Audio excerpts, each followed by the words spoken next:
Hi friends, ಎಲ್ಲರಿಗೂ ನಮಸ್ಕಾರ. ಇವತ್ತಿನ ರೆಸಿಪಿ ಹುಳಿಯನ್ನು ಗೊಜ್ಜು ಹೇಗೆ ಮಾಡೋದು ಅಂತ ನೋಡೋಣ. ಇಲ್ಲಿ ಹುಳಿಯನ್ನು ಪೌಡ್ರ್ ತೊಗೊಂಡಿದ್ದೀನಿ. ಸಾಸಿವೆ, ಕರಿಬೇವು, ಹುಣಸೆಹಣ್ಣು ನೀರೆಲ್ಲ ನೆನೆಕ್ಕೆ ಇಟ್ಕೊಂಡಿದ್ದೀನಿ. ಒಣಮೆಣ್ಸಿನ್ಕಾಯಿ, ಕಡಲೆಬೇಳೆ, ಉದ್ದಿನಬೇಳೆ, ಕಡಲೆ ಬೀಜ, ಅರಿಶಿನ ಪುಡಿ, ಹೆಚ್ಚಿರೋ ಬೆಳ್ಳುಳ್ಳಿ, ಮಾಡಲು ಎಣ್ಣೆ, ರುಚಿಗೆ ತಕ್ಕಷ್ಟು ಉಪ್ಪು. ಹೇಗೆ ಮಾಡೋದು ಅಂತ ನೋಡೋಣ. ಸ್ಟವ್ ಮೇಲೆ ಒಂದು ಪಾತ್ರೆ ಇಟ್ಕೊಂಡು ಪಾತ್ರೆ ಬಿಸಿ ಆದಮೇಲೆ ಒಂದು 3-4 ಸ್ಪೂನ್ ಎಣ್ಣೆ ಸೇರಿಸ್ಕೊತಾ ಇದ್ದೀನಿ. ಎಣ್ಣೆ ಬಿಸಿ ಆದಮೇಲೆ ಸಾಸಿವೆ, ಕರಿಬೇವು ಸೇರಿಸ್ಕೊತಾ ಇದ್ದೀನಿ. ಒಣಮೆಣ್ಸಿನ್ಕಾಯಿ ಸೇರಿಸ್ಕೊತಾ ಇದ್ದೀನಿ. ಕಡಲೆಬೇಳೆ, ಉದ್ದಿನಬೇಳೆ ಸೇರಿಸ್ಕೊಂಡು ಕಡಲೆ ಬೀಜ ಸೇರಿಸ್ಕೊಂಡು ಫ್ರೈ ಮಾಡ್ಕೊಳ್ಳೋಣ. ಇವು ಚೆನ್ನಾಗಿ ಕಡಲೆ ಬೀಜ ಎಲ್ಲ ಸಾಫ್ಟಾಗಿ ಬೇಯಬೇಕು. ಗರಂ ಥರ ಚೆನ್ನಾಗಿ ಬೇಯಬೇಕು. ಅಲ್ಲಿವರೆಗೂ ಚೆನ್ನಾಗಿ ಫ್ರೈ ಮಾಡ್ಕೊಳ್ಳೋಣ.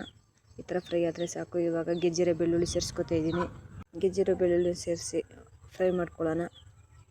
ಬೆಳ್ಳುಳ್ಳಿದು ಹಸಿ ಸ್ಮೆಲ್ ಹೋಗಬೇಕು, ಅಲ್ಲಿವರೆಗೂ ಚೆನ್ನಾಗಿ ಫ್ರೈ ಮಾಡ್ಕೊಳ್ಳೋಣ. ಈ ಥರ ಫ್ರೈ ಮಾಡ್ಕೊಂಡಿದ್ದಾಗಿದೆ. ಆಗಲೇ ಹುಣಸೆಹಣ್ಣು ಏನಕ್ಕೆ ಇಟ್ಟಿದ್ನಲ್ಲ ಅದು ಕಿವುಚಿ ಹುಣಸೆ ರಸ ತಗೊಂಡಿದ್ದೀನಿ. ಅದನ್ನು ಕೂಡ ಸೇರಿಸ್ಕೊಂಡು ಮಿಕ್ಸ್ ಮಾಡ್ಕೊಳ್ಳೋಣ. ರುಚಿಗೆ ತಕ್ಕಷ್ಟು ಉಪ್ಪು ಸೇರಿಸ್ಕೊಳ್ಳೋಣ.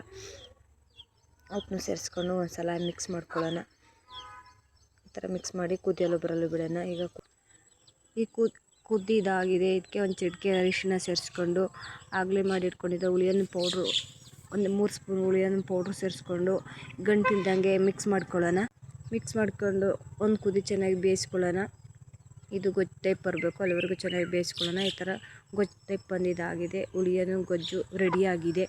ಸೂಪರಾಗಿರುತ್ತೆ. ಯುಗಾದಿ ಹಬ್ಬದಲ್ಲೆಲ್ಲ ನಾವು ಇದೇ ಥರ ಒಮ್ಮೆ ಟ್ರೈ ಮಾಡೋದು. ನೀವು ಈ ವಿಡಿಯೋ ನೋಡಿದ ಮೇಲೆ ಒಮ್ಮೆ ಟ್ರೈ ಮಾಡಿ. ತುಂಬ ಚೆನ್ನಾಗಿರುತ್ತೆ, ತುಂಬ ಸೂಪರಾಗಿರುತ್ತೆ. ವಿಡಿಯೋ ಇಷ್ಟ ಆಗಿದೆ ಅಂದ್ಕೊಂಡಿದ್ದೀನಿ. ಇಷ್ಟ ಆದರೆ ಒಂದು ಲೈಕ್ ಮಾಡಿ, ಸಬ್ಸ್ಕ್ರೈಬ್ ಮಾಡಿ, ಶೇರ್ ಮಾಡಿ, ಸಪೋರ್ಟ್ ಮಾಡಿ. ಮತ್ತೊಂದು ವಿಡಿಯೋ ಜೊತೆ ಸಿಗೋಣ. ಬಾಯ್ ಬಾಯ್, ಟೇಕ್ ಕೇರ್.